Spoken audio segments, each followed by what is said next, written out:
Well, I am finally here to make another video. Ah, God is the God of the impossible. Now, I have seen so many miracles that in my lifetime that seemed to be so impossible. It seemed like it would never change, it would never happen. The unrighteous having power over the righteous, the destruction, the the different things, and it seemed like a deliverance day would never come. But when God taught me how to break those powers, my deliverance day came. And when it came like, how could I say? It didn't come like a whirlwind. It didn't come like whoosh. It just happened. It was like one thing here, and then suddenly it was another thing. And that's what it feels like when you break curses. It feels like one day everything is going in one direction. And when that curse is broken, right in the middle of everything, it has a different direction. I don't say it turns into a different direction. I say it has a different direction.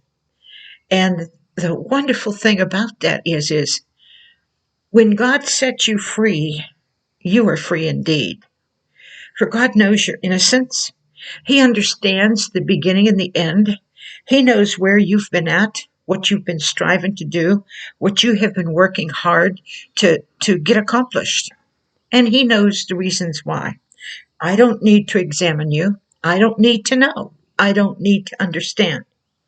All I need to know is that God is the one who is handling it all. Smashy sees the cats across the street, and she's upset. But that's their yard, and they have a right to live there, just like we have a right to live our life. But understand this. There are people who can't wait till God turns things around and we can have revenge. Well, from what I understand about God, He doesn't want you waiting for revenge. He doesn't want you living for the time that other people will pay. There's enough people on the earth right now doing that. They've been waiting for years that they could get a hold of a certain color of people and they could just really destroy them because their ancestors were destroyed. And the hatred that they have is very real. The hatred that they have is so wrong. Oh, it broke my heart when I saw that how uh, only a small group of them destroyed what God intended to do for them. I had many people read my book and take it through to their churches and know that God intended one of the greatest blessings for them. And it was all tied to forgiveness. God would have broken every single curse through the ages. He would have done everything. He would have revealed everything to help you. But you see, these people, they didn't care. They didn't care about anybody. All they cared about, it's like the advertisement. It's my money and I want it now. I want everything now. The instant gratification, the instant lust for whatever they want. For the Bible tells you that you are tempted by the lust of your own heart. Oh, but they deny that. It's all your fault. It is your fault for the very fact that they suffered anything. It doesn't matter if it happened hundreds of years ago. They demand that you pay for it, because you have no business being the color of the skin that you are. Because you have no business, because their color has suffered under the hand of unrighteous, unholy, evil people. They want you to pay the price because they feel that's the only way they are going to get anywhere. And you want to know something? If they succeed, if they get anywhere, they are going to be the sorriest people that ever lived, because in the sight of God, this is wrong. And there are pastors who preach and teach that they're not held responsible for what they do. Okay, let's look at it the way it is. So centuries ago, things happened. And now you have a choice. You can make your life something, or you can make it nothing. Everybody has a choice. I came out of the slums. I come out of the worst kind of environment that there was in my day. And I could have been anything. And I could have hated. I could have destroyed every single person that was white. Because you see, I might look white, but I'm not. And I could have hated them because I was so persecuted. I was made so miserable. So many people lied on me, destroyed me, and everything else. And I could have grown up hating them, and I couldn't. I had a blessed mother that hated no one ever, that believed in that Bible, that you turn the other cheek and you hate no one. She was beaten. She was destroyed. She was pulled down to absolute garbage in life. But yet she never hated and wanted revenge. And if you would have hurt the people that were hurting her, it would have broke her heart. But you see, this is the way I was raised. I was raised in a forgiving, loving environment of a mother who loved everybody no matter what they did to her. Oh, I was so blessed, because in spite of the fact the things that happened to me took my mind, took my spirit, took everything off of me, stripped me of being a human being, stripped me of believing that anybody could be good to me, anybody could be kind to me. And even when I went into a church and they didn't dare tell me to my face the reason why they were persecuting me was because of my heritage. Oh, they didn't have the guts to do that. Like I said, I was able to clean their latrines, but not able to sit at their table. I was able to get on my knees every afternoon and scrub the halls of their school. I was able to do on my breaks everything, but not enough to sit at their table. And do you think that I hated them? Oh, no, no. I cried out to God for the power to be able to be a blessing to them, to help them, to get to where they needed to be in Jesus Christ. And as I was reaching out my hand for that, praying with all my heart for the one that hurt me the most, Jesus came right through the wall to deliver me. Right through the wall, and he touched me.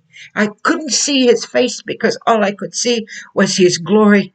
All I could feel was his robe and his hand. But understand one thing. He came because my heart was right with God. I had no one to pray for me. I had everybody in the town and even the county persecuting me, lying on me, and hating me because of this one church and this one people. And yet my heart broke when I found out that she was dying. My heart broke because in me is, as long as there is breath, there is a chance for life in Jesus Christ. As long as that person is breathing, there is the power to bring Jesus Christ into their life. So therefore, you can't hate. You can't destroy. You can't wait. Oh, I just can't wait till this one gets theirs, and I can't wait till that one gets theirs. And when you feed off of that, that hatred just grows and eats you up like a cancer. It really does. And when that happens to you,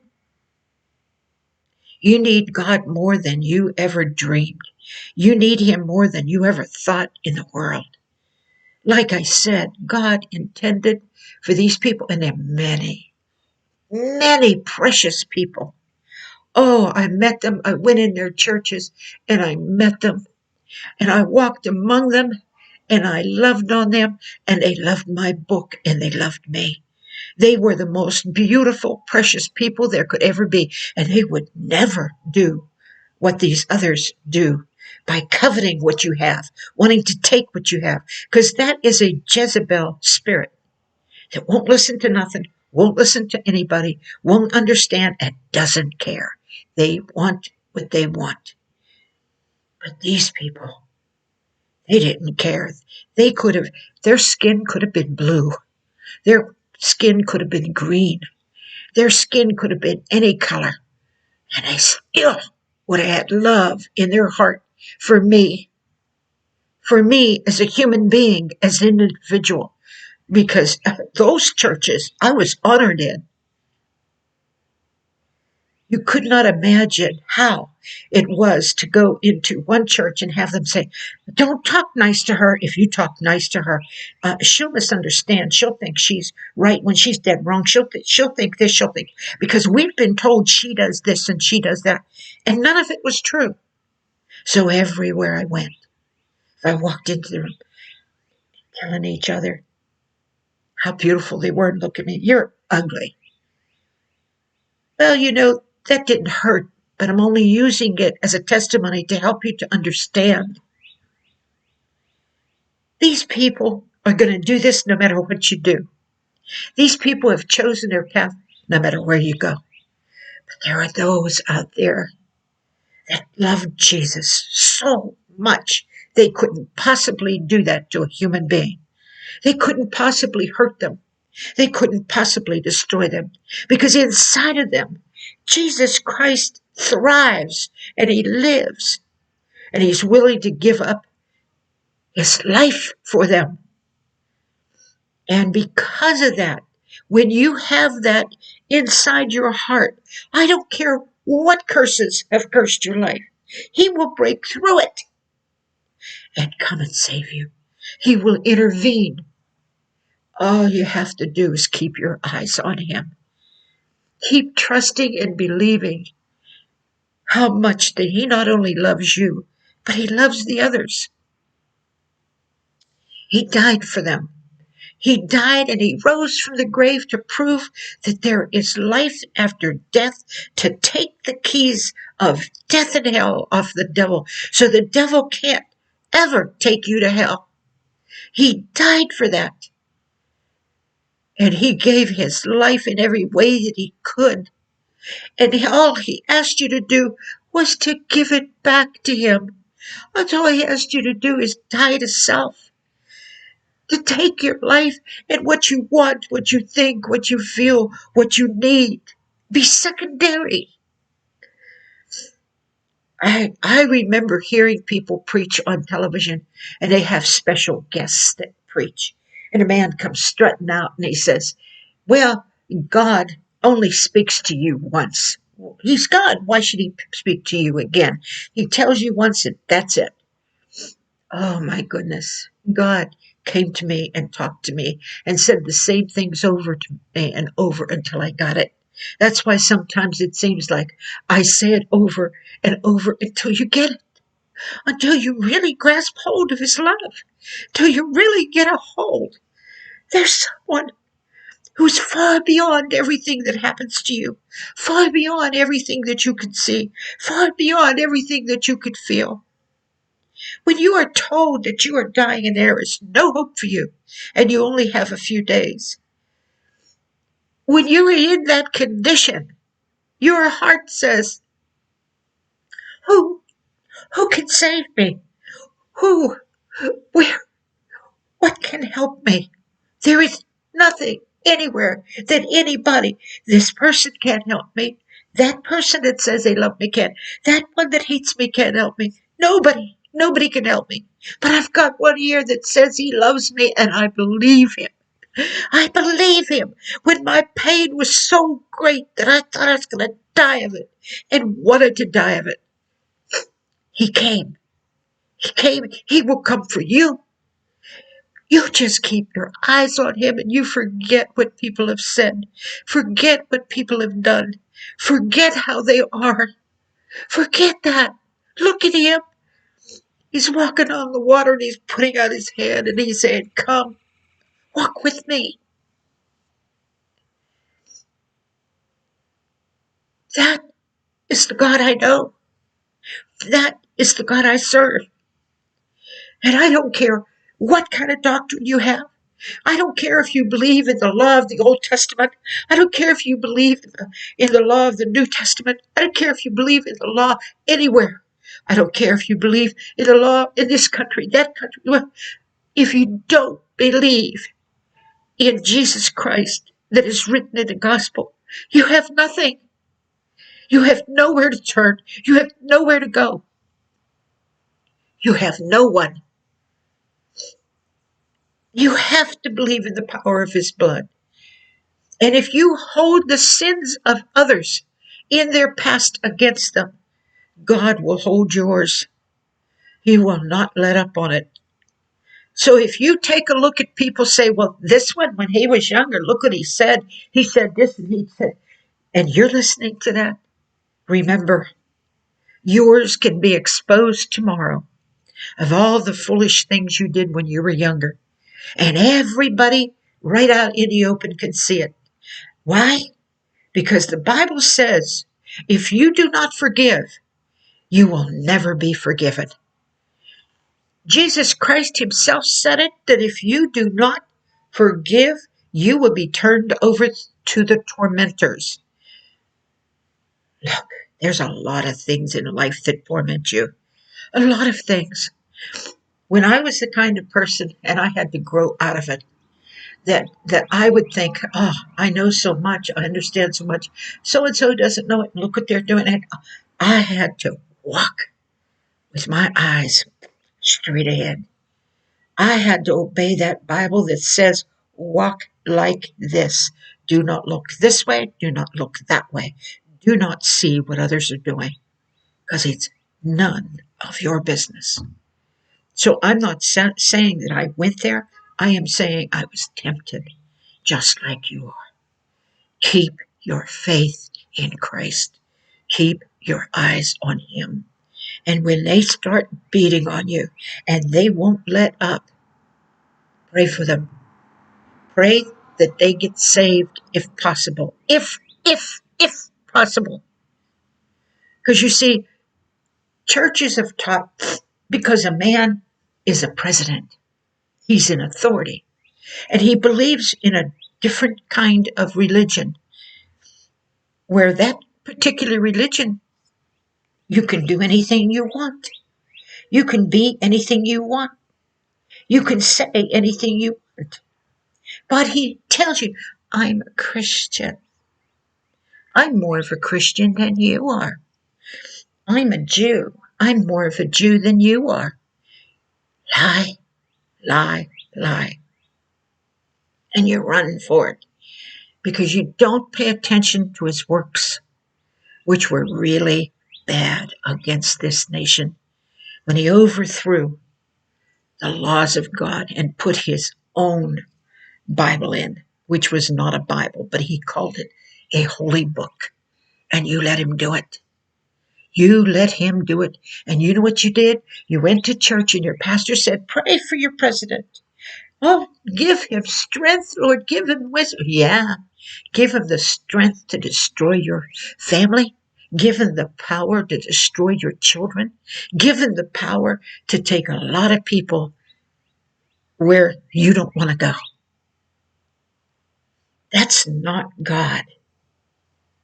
I remember writing a prophet.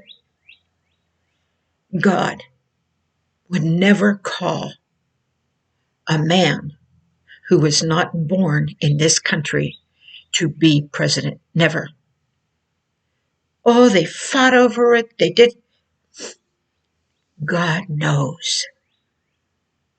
Now, I'm not trying to bring out the past of what people have done. I am trying to tell you the truth the way God has given me the message.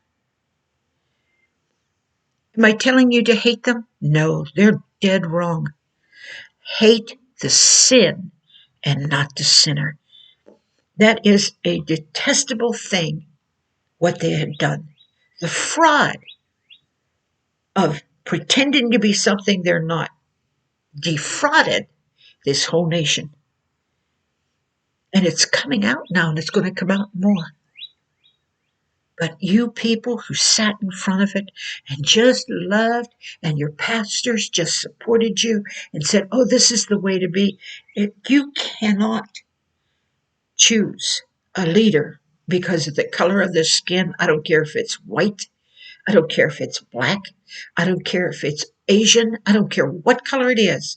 If that is your loyalty only, you are very foolish because you are putting your life and your family into the hands of a person that could be making the worst mistakes. You must go with the one that has done everything to bring God's children back to God in this nation, to bring laws back into the schools instead of teaching filth and calling it education or sex education.